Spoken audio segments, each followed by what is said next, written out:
दोस्तों नमस्कार। आज हमारे साथ एक ऐसी शख्सियत हैं जिन्होंने एक सामान्य परिवार से आकर के, सामान्य परिवेश से आकर के एक अलग तरह के सेक्टर में अपनी जगह बनाई और इन दिनों आपकी उपस्थिति न केवल रोजगार का सृजन करने के हिस्से में है बल्कि राजनीतिक क्षेत्र में भी है। हमारे साथ हैं KP Singh ji, Sai royal college of tourism and hotel management, Motipuram, Meerut के चेयरमैन हैं। मूल रूप से बुलंदशहर के रहने वाले हैं। आपका बहुत बहुत स्वागत है। नमस्कार।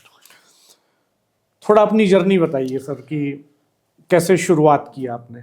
शुरुआत देखिए, मेरे जो दादाजी किसान और बटौना के पास ही गांव है सिंथली, सभी लोग जानते हैं। तेवतिया परिवार अगर जुड़ा हुआ है चौधरी चरण सिंह से जुड़ा हुआ है।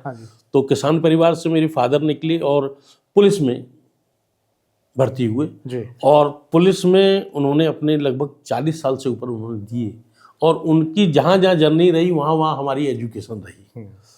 जैसे अब आपका बरेली, मथुरा, कानपुर और आगरा, देहरादून, इस जगह पोस्टिंग रही, तो हम भी उन्हीं के साथ साथ घूमते रहे और पढ़ते रहे। और क्योंकि मेरठ में हमारे दादाजी ने मकान बना दिया था 1974 में, तो हम मूल रूप से तो एक तरीके से यहीं के हो गए। और फिर उसके बाद आगरा से जब पढ़ाई ख़त्म की, होटल मैनेजमेंट डिग्री की मैंने, तो उसके बाद मेरे दिमाग में केवल एक ही चीज़ आई कि कुछ समय जॉब किया जाए और जॉब के बाद बच्चों को, जो नई पीढ़ी आ रही है, उसको रोज़गार की कुछ। तो शुरू से ही एक सपना था कि कॉलेज अपना खोलना है, अपना स्टार्ट करना है।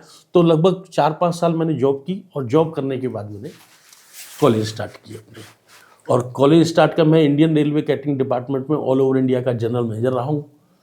तो मैं इस पोजीशन से आके फिर मैंने अपने आप को स्थापित किया होटल मैनेजमेंट, टूरिज्म में और इसमें। और उसके बाद मैं 2015 के बाद सक्रिय राजनीति में आया। तो सक्रिय राजनीति में भी रहा। तो सक्रिय राजनीति में 2000 मैं भाजपा के साथ हूँ, भारतीय जनता पार्टी में, और प्रदेश कार्य समिति सदस्य हूँ आज की तारीख में।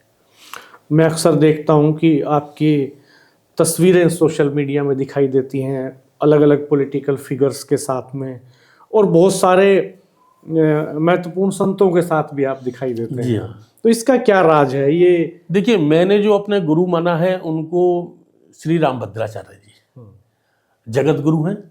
मेरा उनसे मिलना हुआ और 2-3 बार मिलने के बाद मैं उनसे जो मुझे प्रेरणा मिली और जो चीज़, तो मैंने कहा नहीं, जीवन में कोई एक बड़ा गुरु होना चाहिए। तो मैंने उसी हिसाब से कि उनको अपना गुरु माना और उनसे मिलता रहता हूँ आज भी मैं।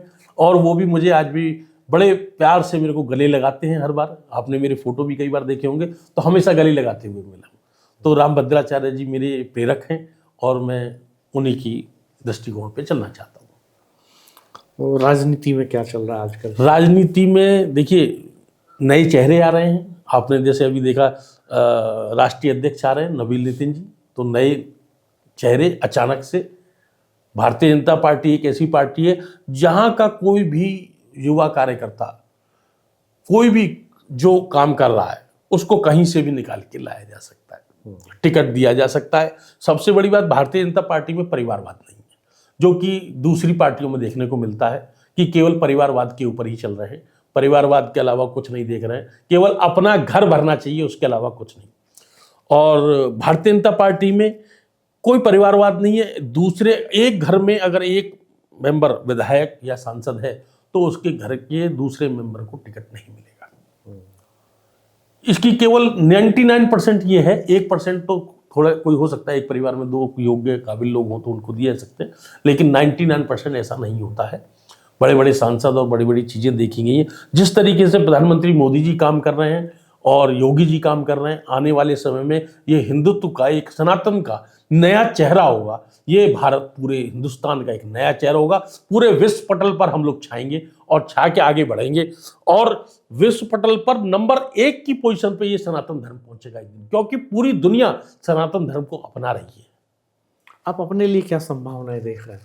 देखिए, मैं एक छोटा सा कार्यकर्ता हूं और भारतीय जनता पार्टी का, पार्टी जो भी दायित्व देगी या कभी भी कोई काम करने के लिए कहेगी, तो मैं बिल्कुल उस पर कोशिश करूंगा कि मैं उस पर अच्छे से काम कर सकूं सारी चीज़ों को। और अभी तक जो जिम्मेदारियां दी गई हैं, मैंने उनको बड़े अच्छे से निभाया। जैसे मैंने अभी आगरा में, मेरे को प्रभारी बनाया गया था विधानसभा चुनाव का, और विधानसभा चुनाव में जितनी 9 की 9 सीटें हैं हमने जीती। और जीतने के बाद जो हमने जमीनी स्तर पे काम किया, घर घर जाके बैठ के काम किया, वहां पर हमने पूरी कोशिश की कि हमारी पार्टी जीते। और उसका परिणाम आप सबको मालूम है कि आज सीएम मुख्यमंत्री हमारे हैं, योगी जी। बहुत धन्यवाद सर आपका, आपने इस चर्चा के लिए समय दिया। फिर जल्द हम फिर दोबारा से एक पॉडकास्ट करेंगे, नए कुछ इश्यूज के बारे में, नई रणनीति के बारे में, नई परिस्थितियों के बारे में। तो आप सब भी हमारे चैनल को देखते रहिएगा। आपने सुना केपी सिंह जी को, जिन्होंने अपनी जर्नी के बारे में बताया यहाँ पर। आप हमारे चैनल को सब्सक्राइब कर दीजिएगा, बेल आइकन प्रेस कीजिएगा, और चैनल को सब्सक्राइब करने के साथ हमारी वेबसाइट politicalaड्डा.com को देखना मत भूलिएगा। वहाँ भी आपको टेक्स्ट फॉर्मेट में बहुत सारी इन्फॉर्मेशंस मिलेंगी। धन्यवाद, नमस्कार। नमस्कार।